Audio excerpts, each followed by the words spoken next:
சத்தியத்தை தங்க விரும்புகிற அநியாயத்தினால் அடுக்கி வைக்கிறது. அப்போ ஒரு சத்தியம் என்பது மனிதன் போய் கற்றுக்கொள்ளணும்னு இல்ல, அவன் மனசாட்சியிலே இறைவன் வச்சிருக்கிறான்.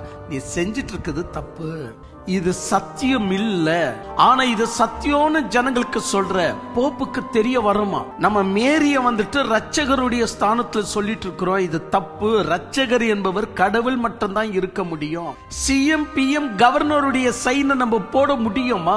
அப்ப ரட்சகர் போட வேண்டிய சைனை மரியாள் போட முடியுமா? ஆனா போப்பு மரியாள் தான் ரட்சகர் என்று சொல்லிவிட்டார். அப்ப ஆண்டவர் சொல்றார், சத்தியம் எதுன்னு உனக்கு தெரியும், ஆனா உனக்கு இருக்கிற அநியாயம் ஒண்ணு இருக்கு பார். அந்த சத்தியம் உங்களுடைய மனசுல தெரிஞ்சிருந்தோம் இல்லையே, நம்ம அப்படி சொல்லிட்டா ஜனங்களே காலி ஆயிடுவாங்களே. இப்ப வேளாங்கண்ணி கோயிலையும் நம்ம மூடி மறைக்கணுமா, வேண்டதாக மாறிடுமே. இல்ல வேண்டாம் வேண்டாம் வேண்டாம் என்று சொல்லி சத்தியத்தை அநியாயத்தினால் அடுக்கி வைக்கிற இதுதான் சொல்லுது.